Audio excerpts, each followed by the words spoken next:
Deacon Keating, thank you again for joining us. Thank you. We are about to enter into the holiest of times in the church, the Great Triduum. And the first liturgy that's experienced, because actually it's one long celebration, isn't it? It covers the expanse of the days leading up to Easter, correct? Yes, we break it up so our minds can actually appreciate the depth of the mystery. But yes, it's one event, the Triduum, one event. And it begins with the celebration in the evening, Holy Thursday, the great commemoration of the Lord's Supper and the washing of the feet. This year it's going to be very different.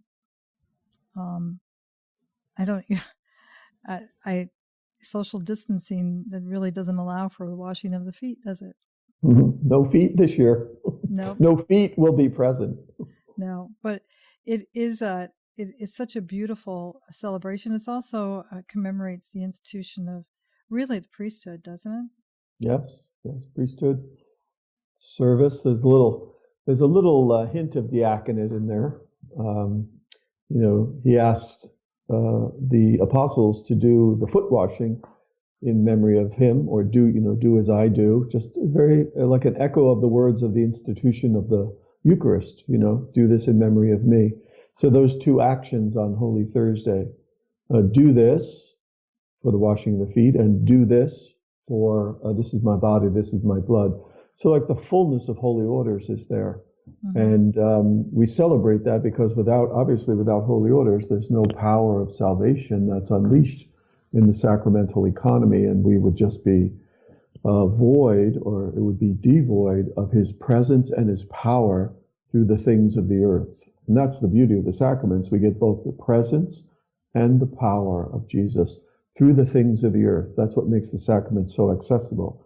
The human body of the priest, oil, water, wine, bread, so simple, so humble, so accessible. Again, the meditation of God's great love for us, that he is generously available through the things of the earth. And that's what makes our sacramental system so mind-bogglingly joyful, is that when we really are in a sacramental imagination as Catholics, our joy deepens because we realize, my gosh, we are so loved. It's not like he said, you have to go up this mountain and find me. I'll come to you as bread, and I'll come to you in oil, and I'll come to you. My power will come to you through the waving of a hand and a blessing. I will do all that for you.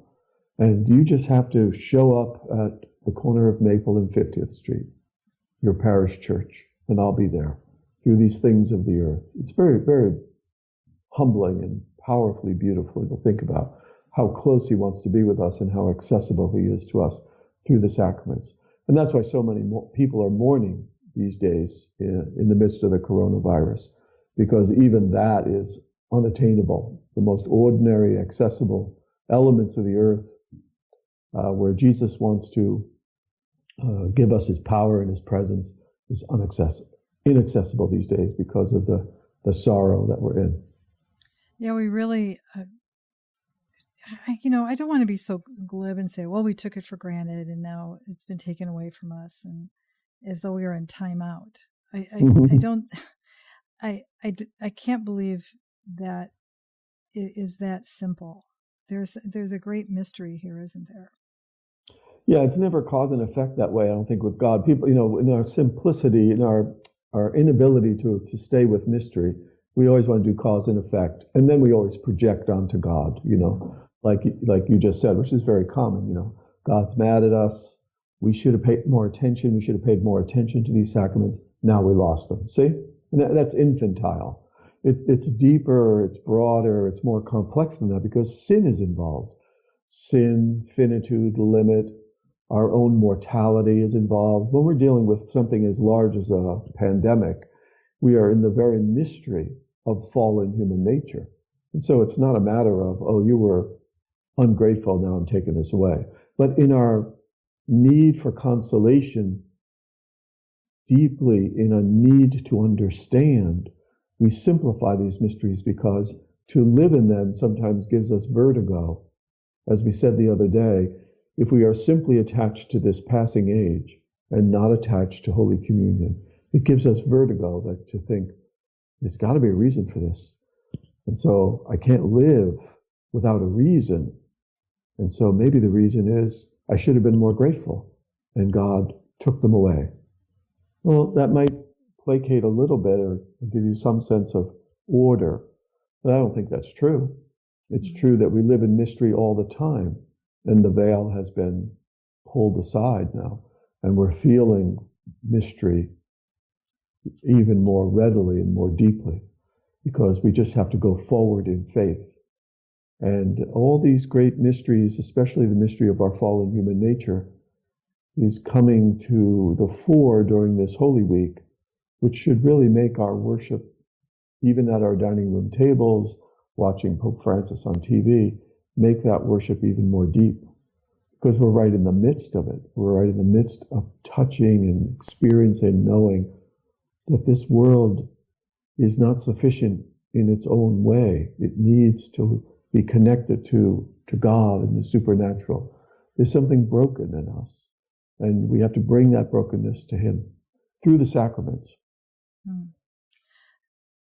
There was a time, I think, that St. Thomas Aquinas even argued that the feet washing might be considered an eighth sacrament. I think I've heard that before. Aquinas scholars might quibble with that a little bit. Maybe that's too simplistic, but there is that was an action of Christ, that washing of the feet. Mm-hmm. What have you reflected on in that particular gesture in the Mass throughout the years that you've been a part of that, and particularly as a deacon? Well, the hint of it, as I said before, the hint of the diaconate is in there. Cardinal Casper even explicitly said it was the initiation of the diaconate. Nobody really followed him on that, but there is some speculation about that. Nobody contradicted him really either, but he said it and he wrote about it. And then there's the larger meditations on the church as diaconate from that moment. So the whole church is a diaconal church from that moment. And so there could be a sacrament in there, but it's already the one sacrament of holy orders, and it's already the sacrament of baptism. So it wouldn't be an eighth sacrament necessarily, but there would be sacramental expression in that action of Jesus. The way I would look at it is the foot washing is actually the fruit of the reception of Holy Communion. That as we participate more deeply in the Eucharist, we are then invited by Christ being so alive in us to be more like Him and to become like His actions of charity. And so the foot washing scene is the effect of the Mass rather than a new sacrament, I would say. Yeah, it's such a key moment that we don't see that in the other Gospels. We see it in John.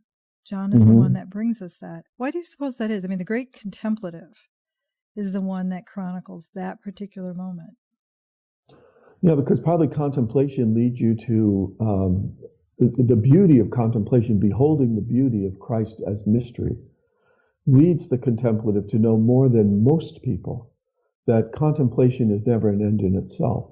Contemplation is always the footing or the foundation or the security that then pushes you out or enables you to move into the action of charity. So it wouldn't surprise me that a contemplative would reflect on action, because a contemplative has peered very deeply into the very beauty and the mystery of the identity of Christ, and he knows that the identity of Christ is not static. The identity of Christ is a mission, and that foot washing scene is the mission of the whole church, instantiated perhaps in a diaconal figure of the ordained deacon, but it's the mission of the church to be missionary. And a contemplative would see that very clearly because they are so enamored with the person of Christ themselves. This really is a contemplative time, isn't it? I mean, everybody has had to just stop. The routines have been upended. You are forced to stay in or change your patterns and it's much quieter. I mean, the sitting, the setting, the environment has been altered, and a lot of people are sitting and wondering why, or what, or how. And those are contemplative movements, aren't they? In a way. Mm-hmm. Definitely. And even the quiet of the culture at this point, the one activity that most Americans are doing now is walking. And when you go outside, like in my neighborhood, I had no idea we had so many babies in our neighborhood because there are tons of strollers being walked by couples now. And every day they're out with their children. It's like couples playing with their kids in their front lawn, reading stories to them outside. So there's a lot of quiet going on, a quiet reappropriation of the very meaning of their lives, which is, in this case, the sacrament of marriage. So it's a contemplative time in the sense that we are brought down to the foundations, brought down to the very core of who we are. And we are seeing that relationships really are what keeps us alive and helps us to thrive. And these distractions that we have been known for over the last 30 years in our culture, all the distractions, the sports distraction, the distraction of entertainment, all the theaters are closed, all the plays are done, all the restaurants are closed. These distractions are disabled, and people are now enabling the foundational part of their lives. And this foundational part of their lives has always been as close to them as their own breath. They've just been so distracted they didn't know it. So now you see mothers being motherly in public, and fathers being fatherly, and men being husbandly, and women being wifely in public as they're walking and playing and talking in the neighborhood. It's quite beautiful to see, and becomes an object of contemplation for ourselves, to wonder whether or not such parts of this simple living can remain when the economic complexity roars back after the virus is gone. Right. Can we preserve any of what we're discovering now? Yeah, that's the thing about this. I mean, a lot of times we are feeling moved to a crescendo because it's Easter. Mm-hmm. We feel like we're moving spiritually to this crescendo. But this period is not stopping. This moment, is actually, we have at least several more weeks of this type of activity in our lives, of a non-activity, actually. Mm-hmm. And it is almost, it's an opportunity, isn't it, that as we enter into it, that I'm thinking of people that would have been brought into the church through baptism, or into full communion at the rites at Easter, that there's a period called mystagogia that is supposed to be, okay, you've done all the catechizing, you've done all the study, you've listened to all the podcasts, you've done everything, and now it's the time to allow grace to move in. And what will you experience? What will he say to you? It's you read the scriptures different, you do everything, it's just a little different, because now grace is pouring in. Do you suppose that's an opportunity for us too, as we live through this Triduum, that after this, even the walks with the earbuds in the ears, will the earbuds come out? Yeah. I like that point very much, about we're looking forward to something, and you may be looking forward to something to end, and it's not going to end, whether it's the demarcation of Easter or the demarcation of the end of April. But because what that unveils again is the fact that we're still not living in the present, and we're still not enjoying deeply enough our families, the quiet, opportunities for prayer, maybe even contemplative reading. Everyone's playing games now in their home again, games in groups, not games online by themselves or electronically.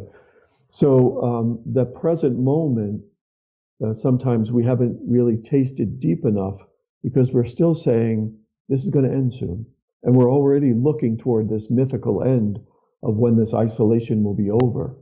And we may be missing the greatest gift that God is pulling out of this evil, which is to pay attention to the present moment, pay attention deeply to the people around you, enjoy them. Enjoy them in such simplicity that a new simplicity will enter you. So to some extent, if we could begin to practice not looking forward to the end of this coronavirus and going deep into the moments of simplicity that we are forced to live in now, some of the fruit of that may last once we are back to quote unquote normal. Yeah, I think that's something that we really have to kind of ponder in all that. I mean, because this is a gift. It just as the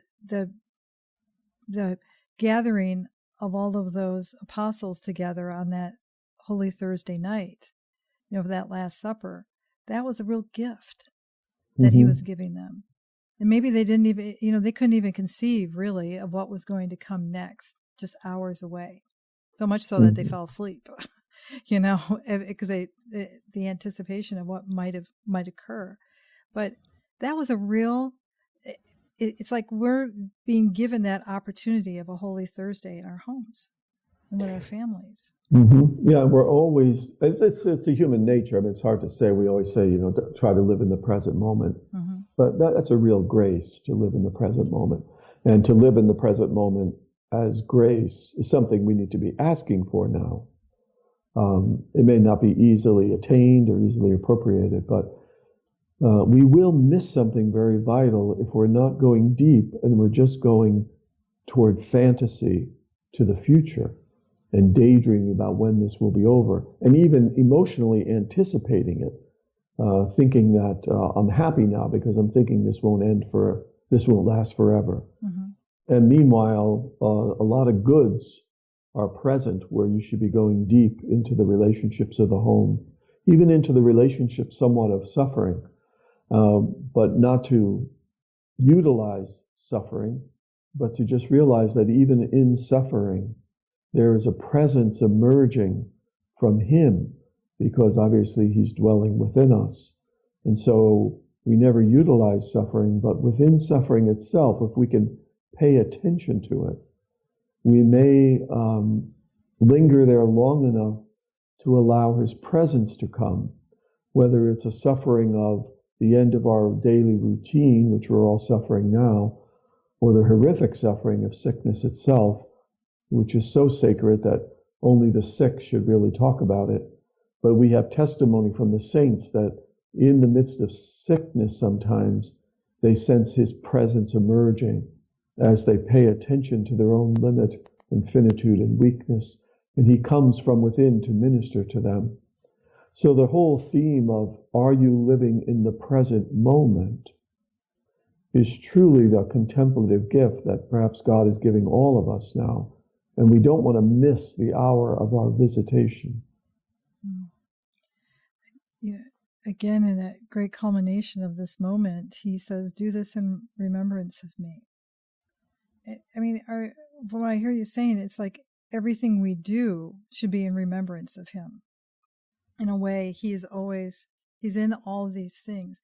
And in no way am I diminishing the importance of the Eucharist. I'm not trying to say that it's more of an and both. It's not an either or. And somehow, if I say that the presence of him in my husband is, in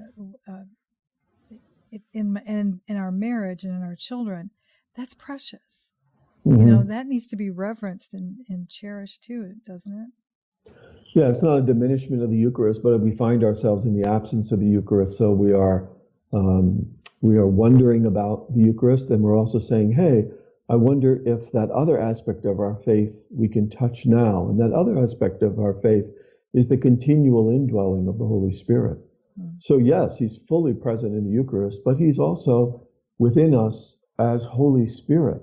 And this time of our life, we are trying to maybe cultivate a sensitivity to that form of his presence too.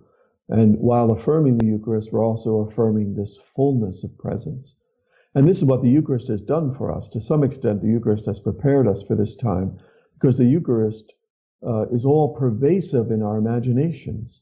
It makes us think a different way of thinking, imagine a different way of life. If we're really receiving Jesus, then we're really becoming Jesus. And as we are becoming Jesus, then we take on a new mind, a new imagination. And the end product of the Eucharist is the washing of the feet, which means you are becoming a person that you weren't before, because even the symbol of the foot washing was scandalous to the apostles, because someone of Jesus' stature should not do that. Right. Only a person of a certain stature should do that, a servant. But we're all becoming these servants through the Eucharist. And so our minds are being changed by the Eucharist. We're becoming more sensitive to his indwelling. We're becoming more sensitive to his voice, which says, go, serve, go and do the thing that maybe you resist somewhat, which is to forget the self and think of others. All of these are the effects of the Eucharist. Even looking for him in the quiet of our heart, in our corner chair, in our room, with having the churches closed, is the effect of the Eucharist, because the Eucharist is solidifying the relationship that we have with the indwelling Spirit. And so your quiet prayer in your home now is Eucharistic, as a fruit of all those Eucharists you have received over your life. Now that's something to ponder, isn't it? As we close this conversation on Holy Thursday and the commemoration of the Lord's Supper, what would you have that person who's listening to you now, as a deacon, if you were up and at the ambo and there are all these multitudes listening to you, what would you hope that they would walk away with? Well, I would say just obviously go to the scriptures, whether to John's gospel or the other gospels, and just sit quietly with the expressions of the Last Supper there in Revelation. Mm-hmm. And just let each word drift into your heart more deeply, whether it's, the great gift, do this in memory of me, this is my body, this is my blood given to you, whether it's the actual action in John's gospel of do these charitable acts, but just quietly appropriate the images and the words of Holy Thursday through the scriptures, and ask for the grace to, yes, be more grateful for the Eucharist, be more joyful in our celebration of it, and be more vocal in our sharing that it exists on this planet. In other words, be missionaries and make sure that we gently invite others to come and see and experience the power and the presence of Jesus through the things of the earth, because that was his will, to be so close to us so that we knew we weren't left orphans by God. And so if you really believe in Holy Thursday, then we will really gently and emphatically invite others into this beauty as well. Beautiful. Thank you so much, Deacon Keating. Thank you.